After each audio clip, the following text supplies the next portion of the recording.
What was supposed to be a quiet meeting between two senior royals turned into a moment that shattered the palace's polished image. As Princess Catherine stepped forward with undeniable evidence, Camilla's reaction left everyone frozen in disbelief. Clarence House was never meant to host history that day, at least not the kind whispered through generations. The invitation had arrived with a warm tone, suggesting healing, reconciliation, and progress. After months of quiet tensions and tabloid-fueled speculation, King Charles requested a private meeting. Present were only those who mattered most: himself, Queen Camilla, Prince William, and Princess Catherine. No aides, no distractions. Just the four beating hearts caught in a storm of royal politics and generational burdens. The setting felt rehearsed. Camilla, poised yet reserved, offered a smile that didn't quite reach her eyes. Charles, clearly burdened by unseen weight, looked from William to Catherine, as if hoping the gathering might finally provide peace. William stood like a quiet shield beside his wife, but Catherine had come prepared. Tucked firmly under her arm was a sealed envelope.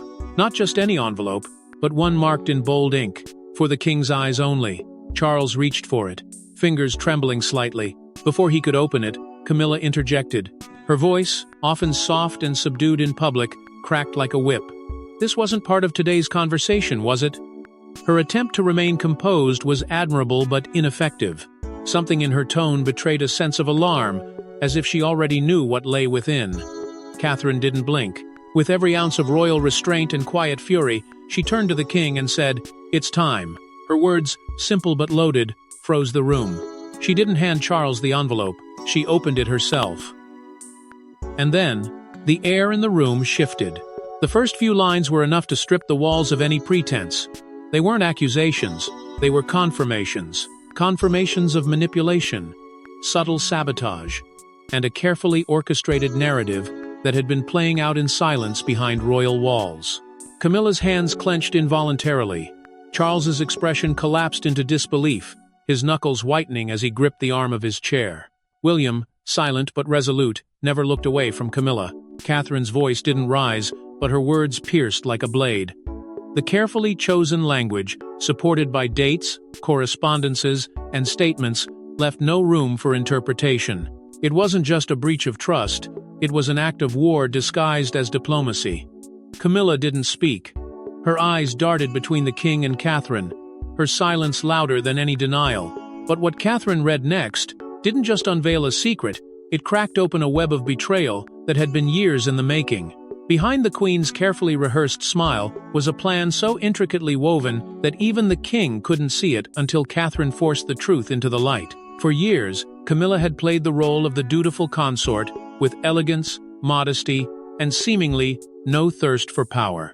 But behind palace doors, her intentions told a far different story, one of quiet, maneuvering, unspoken ambition, and a slow, calculated rise that didn't just aim to complement the crown.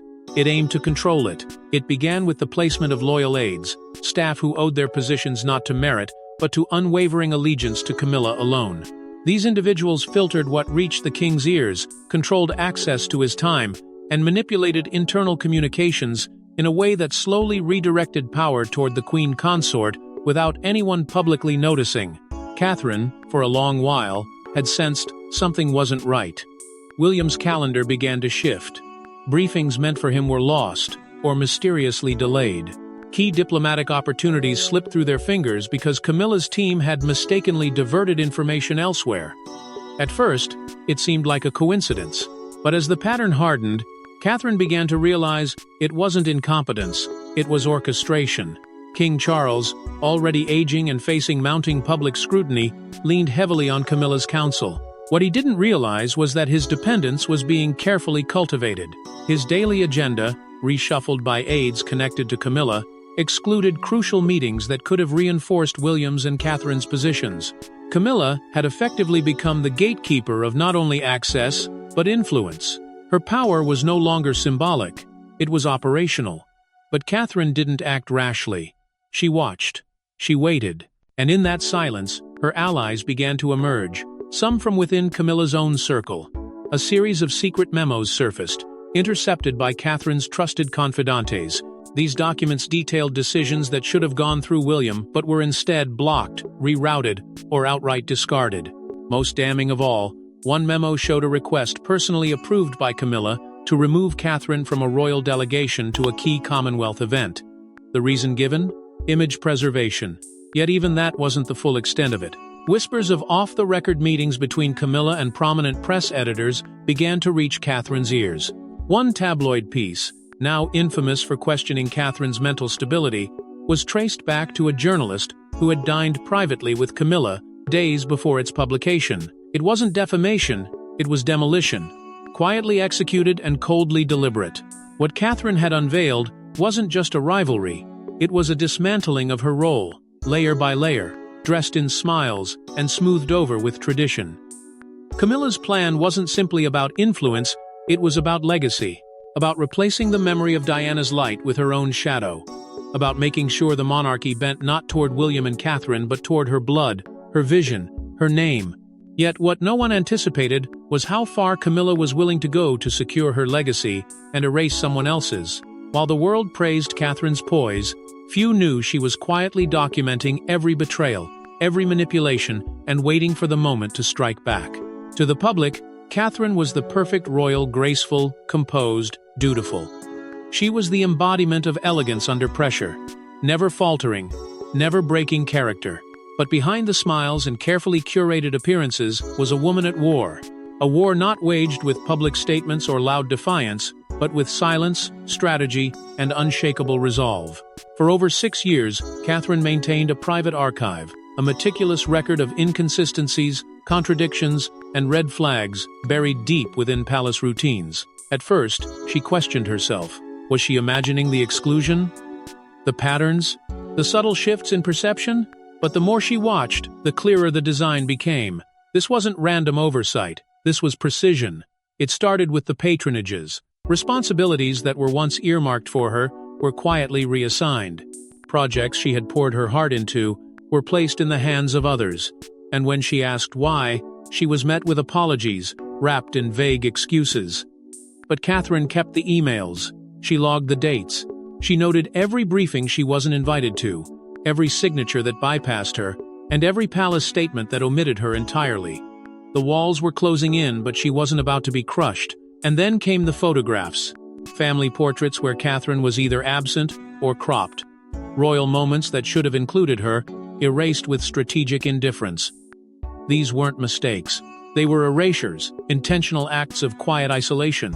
It was during this time that two unlikely allies stepped forward: Princess Anne and Sophie, the Duchess of Edinburgh. Both seasoned in palace politics, they warned Catherine gently but clearly, "You're being boxed out." Their words confirmed what Catherine already suspected, but they also gave her strength. She wasn't paranoid. She was being hunted politely, methodically. The emotional toll was enormous. There were nights when sleep refused to come, days when her composure nearly cracked beneath the weight of frustration and betrayal. Whispers inside the palace spoke of her health faltering. Her staff described moments where she disappeared for hours, emerging pale but resolute. Even William, ever her rock, urged her to step back. "Let it go," he said. "We can weather this." But Catherine knew better. Silence didn't protect her, it protected Camilla. So she waited. And with each whisper, each manipulated headline, each missed opportunity, Catherine's fire burned brighter. She wasn't planning a rebuttal, she was preparing a reckoning. What Camilla had underestimated was not Catherine's influence but her patience. She didn't need to shout to be heard. She needed the perfect moment to make sure no one could unhear what she had to say. And then, just when Camilla thought she had won, Catherine flipped the script with the world watching. One audio clip, one voice, and one line changed everything. When the leak hit the press, it wasn't just a scandal. It was a declaration of war. It began as a whisper, a shadowy leak, uploaded anonymously to a private server, then picked up by a small online outlet known for royal scoops. At first, many dismissed it until the audio began circulating in closed journalist circles. Within hours, it had erupted into a full-blown media inferno. The voice in the recording was unmistakable. Queen Camilla, in a private conversation with a senior palace advisor, said words that no one could misinterpret, no matter how cleverly one spun it. "She'll never wear the crown, not while I'm alive." The venom in that sentence stunned even the most seasoned royal correspondents. There was no ambiguity. It was not a strategic comment, it was a threat. The reaction was immediate and explosive. Social media became a battlefield overnight. Hashtags calling for accountability trended across platforms. Public figures weighed in. Royal commentators were forced onto live news panels to explain what this meant. And Buckingham Palace, usually so swift with damage control, was paralyzed. For once, there was no polished statement, no carefully worded rebuttal. The silence was deafening. The leak had come from inside, that much was clear. But no one, not even the palace's most loyal aides, could trace the source. The traitor remained invisible. Meanwhile, Catherine said nothing. She did not post. She did not appear. She did not respond. Her silence was not hesitation. It was strategy. She let the fury unfold naturally, knowing that the weight of the recording spoke louder than any statement she could craft. The country didn't just feel sympathy for her. It felt protective. For years, she had been seen as the monarchy's future, the quiet force of grace. And now, she was cast as the target of a power-hungry queen's ambition. The public didn't hesitate. They chose a side. And it wasn't Camilla's. Inside the palace, the chaos was visceral. Senior advisors scrambled to control the narrative, but their efforts fell flat. Nothing they said could erase the audio that had now been played millions of times. Nothing they wrote could unburn the image of Camilla's resentment. Desperation seeped into palace halls. That's when Camilla vanished. Without warning, she left for Sandringham, citing personal reflection. But it wasn't a reflection, it was a retreat. Her inner circle confirmed she had broken down, emotionally overwhelmed by the backlash, unsure how the storm had hit so fast and so hard. She had been caught off guard by a woman she believed she had outmaneuvered. But Catherine was just getting started, and what came next would finally force the king to choose sides. Caught between the two women who define his reign, King Charles faced the ultimate question: loyalty to love or duty to legacy. The fallout from the recording didn't just shake the public, it shattered something within King Charles himself. For a man who had waited his entire life to wear the crown, the moment should have been one of quiet triumph. Instead, he found himself battered by forces he never saw coming. His health, already fragile, began to visibly decline under the mounting pressure. Insiders spoke of late-night meetings cut short, of tremors in his hands during council signings, of a deep fatigue that no amount of rest seemed to cure. But it wasn't just the burden of kingship that was eroding him, it was the impossible war raging between his wife and his future queen. Behind palace walls, Charles was haunted by memories. The early days with Camilla had been passionate, complicated, and deeply controversial. Their love had survived scandals, mourning, and decades of exile from public approval. To abandon her now, at the height of disgrace, would feel like betrayal. But across from that loyalty stood Catherine, dignified, unshaken, and now, the embodiment of everything the monarchy needed to survive. Public support for her had swelled to extraordinary levels. Media outlets that once idolized Camilla had turned, backing Catherine as the true future of the crown. And while Camilla had given Charles emotional shelter, Catherine had earned the nation's unwavering trust. Senior advisors begged the king to act, to make a statement, to defend Catherine, or to condemn the leak. But Charles refused, not out of indifference, but paralysis. Every word he didn't say deepened the divide. William, once inseparable from his father during the early transition to kingship, began to pull away. Meetings became shorter. Public events were less frequent. The father and son barely spoke beyond formal duties. And while the media attributed it to royal protocol, those closest to the throne knew the truth. William was ashamed. Camilla, rattled and desperate, made her final appeals behind closed doors. She wept. She pleaded. She accused. "You promised to protect me," she said more than once. But Charles, for all his affection, no longer offered comfort. He listened, yes, but his silence said everything. And then, quietly, almost imperceptibly, he shifted. He began requesting private meetings with Catherine without Camilla's knowledge. These were not confrontations. They were honest, painful, and deeply personal conversations. And in those moments, Charles was forced to face a reality he had tried to avoid. The survival of the monarchy no longer depended on his love story. It depended on Catherine's resilience. But nothing could prepare the monarchy for the bombshell Catherine was about to drop on global television. With the world watching, Princess Catherine finally broke her silence. Her eyes didn't waver, her voice didn't shake, and Camilla knew it was over. The announcement came without warning. The BBC released a statement early that morning. Princess Catherine would be sitting down for a live, unfiltered interview. No pre-approved questions, no palace oversight. Just her, the truth, and the nation. The decision sent shockwaves through the royal establishment. For decades, Catherine had been the very model of discretion. But now, she was stepping into the spotlight, not as a figurehead, but as a voice. A voice that had been silenced, pushed aside, and manipulated. And this time, she was taking it all back. The opening question was simple. Why now? Catherine answered not with bitterness, but with conviction. She spoke of her loyalty to the crown, of the weight she carried every day as a future queen consort, as a mother, as a woman expected to be everything while being allowed almost nothing. Her words were calm, but layered with intensity. She didn't flinch. She didn't blame me. But what she revealed made it impossible not to see the truth. She described systemic manipulation, how duties were reassigned without her knowledge, how she was removed from state discussions, how briefings were blocked, and her efforts erased. Never once did she say the name Camilla. She didn't have to. Every example she gave pointed to a shadow operating just beyond the public's view. Catherine described intercepted memos, deliberate distortions of truth, and a campaign not just to weaken her role, but to redefine who the monarchy belonged to.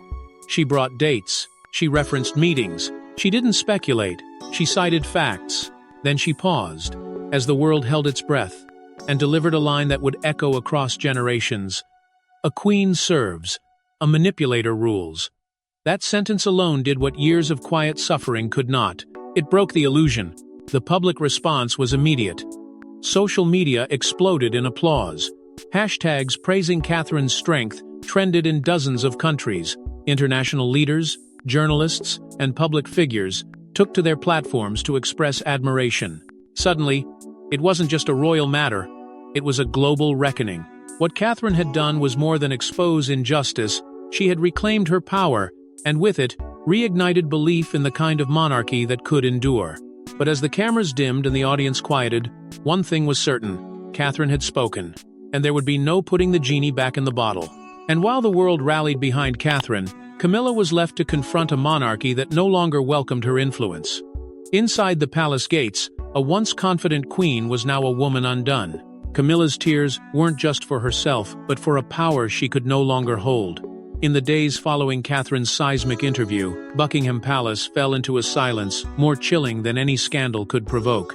Camilla, once the ever-present figure beside King Charles, vanished from the royal schedule.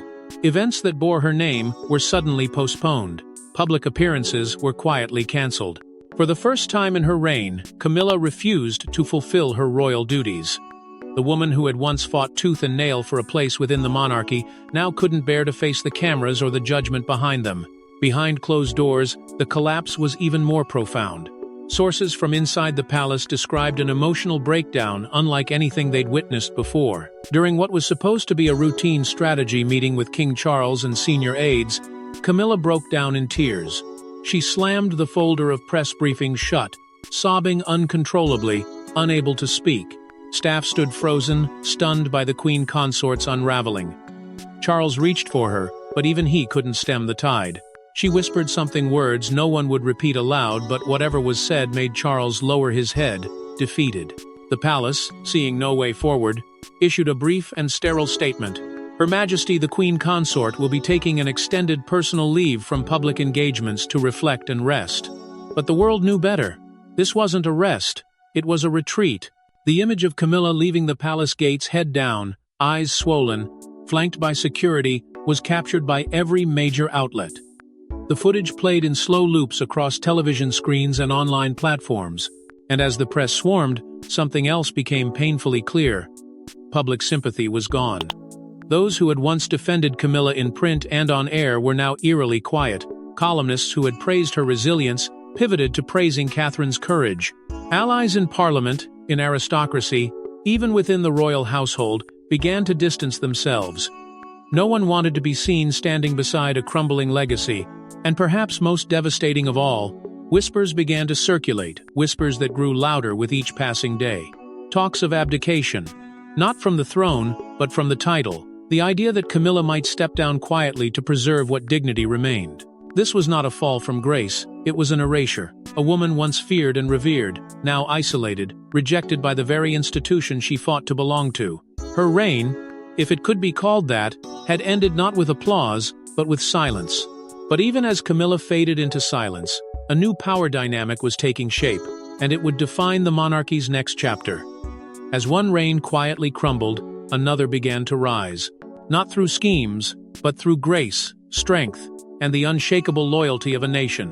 While Camilla's absence left a conspicuous void in royal proceedings, that vacuum was swiftly filled, not by a coronation or decree, but by public will. Princess Catherine, without asking for it, without reaching for it, became the center of the monarchy's new pulse. Poll after poll confirmed what the nation already knew in its bones. Catherine was now the most respected royal in the world. Not just admired, revered. And it wasn't just the British public voicing their loyalty. Across the globe, from Commonwealth nations to European allies, leaders and dignitaries offered public support, many even releasing statements commending her dignified strength in turbulent times. What began as sympathy had become sovereignty in spirit. Her work with royal charities, once obscured behind palace politics, was now front and center. Donations surged. Media coverage shifted from scandal to service. Parliamentary officials, often hesitant to weigh in on royal matters, began publicly advocating for Catherine's more prominent role in governance. One member of the House of Lords was even quoted saying, "If the crown is to survive this generation, it will be because of her." The tide had turned, and it was rising in her favor. Even inside the palace, resistance melted. William, emboldened by public support and his wife's courage, took action. Reports emerged that he had begun fast-tracking Catherine into state matters, ensuring her presence was not just symbolic, but strategic. Her voice, once muted in major decisions, was now requested. Her insights, once sidelined, now shaped agendas. And then, quietly but unmistakably, came the king's signal of approval.